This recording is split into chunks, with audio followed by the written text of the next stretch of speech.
जय Shri Krishna. I hope you all are great. पहले अक्सर हम लोग सुनते हैं और देखते भी हैं कि पहले स्त्रियों के साथ हुआ, बहुत बुरा हुआ। हर पुरुष अच्छा बुरा नहीं है, हर तरह का जेंडर है। जेंडर बायस्ड होने की यहाँ बात मैं नहीं कह रही हूँ कि मैं पुरुषों के खिलाफ हूँ या मैं स्त्रियों के पक्ष में हूँ। जो गलत है वो गलत है, फिर वो चाहे पुरुष हो और चाहे वो स्त्री हो। पहले हमारे यहाँ ऐसा कुछ नहीं था, हमेशा बहुत बराबरी थी, सब कुछ था। लेकिन कुछ गलत लोगों ने गलत धारणाएं बनाई, गलत नियम बना लिए और उन्होंने प्रताड़ित किया स्त्रियों को। हर पुरुष ने नहीं किया, लेकिन कुछ लोगों ने उसका मिसयूज डेफिनेटली किया। तभी तो हमारे देश में एक कानून बने कि भाई इन कानूनों के अंतर्गत जेल होएगी। मैं उस विषय पे नहीं आना चाहती क्योंकि मैं कोई लड़ाई का विषय नहीं मुझे पसंद आता, ना मैं उसके बारे में बात करना चाहती हूँ। पर हो क्या रहा है ना कि अब स्त्रियां भी रिटेलिएट करके वही गड़बड़ काम कर रही हैं, अत्याचार कर रही हैं। तो देखिए, अगर गहराई में समझिए तो ये तो बात है किसी हद तक कि भाई जब हम पे बेजा होगा तो हम उसको रिटेलिएट करेंगे। लेकिन अगर देखा जाए तो इससे हल तो कुछ भी नहीं निकल रहा। हमेशा लड़ाई का बदला लड़ाई, लड़ाई का बदला लड़ाई, अत्याचार का बदला अत्याचार। उससे आप बताइएगा सोच के कभी मुझे मुझे दिखिएगा कमेंट में, तो क्या कोई फ़ायदा हो जाता है? एक बीच का रास्ता भी हम निकाल सकते हैं। और वैसे भी देखिए, विवाह जो है हमारे यहाँ एक धर्म संस्कार है और उसके अंतर्गत होता है। और जो कुछ गुण पति में होते हैं वो पत्नी में नहीं होते, कुछ गुण पत्नी में होते हैं वो पति में नहीं होते।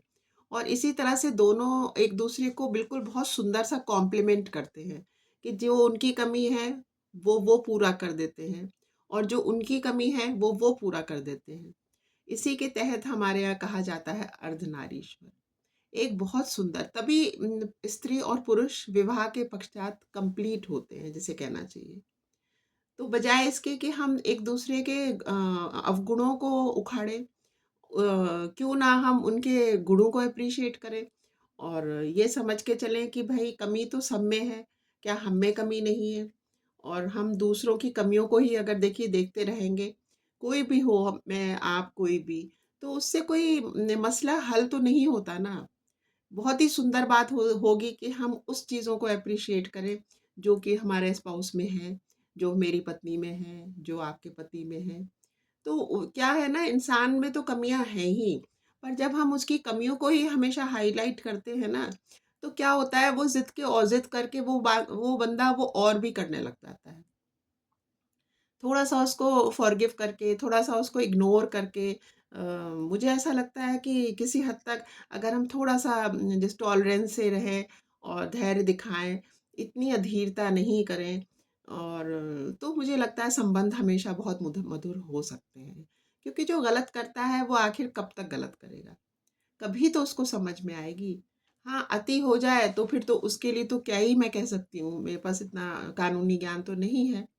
पर जो छोटे-छोटे घरेलू टसल्स हैं और झगड़े होते हैं, तकरार होते हैं, उनमें मुझे लगता है किसी हद तक हम सफल हो सकते हैं और एक बहुत सुंदर सा संबंध बन सकता है। क्योंकि क्या है ना, हर हर समय लड़ते ही रहना तो कोई बड़ी सुंदर सी बात तो है ही नहीं। कहीं न कहीं तो रुकना पड़ेगा ना।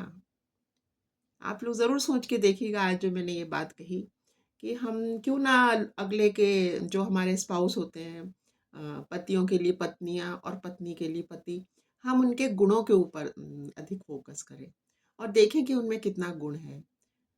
जो हम गलती करते हैं यही शायद मुझे लगता है होती है कि हमें कमियां दिखने लगती हैं और हम कमियों को ही देख के आगे बढ़ते हैं, तो रिश्ते मधुर नहीं हो पाते। आप लोगों की इच्छा हो तो इस बात पर ज़रूर सोच के देखिएगा। थैंक यू फ्रेंड्स, आपने मेरी बात सुनी।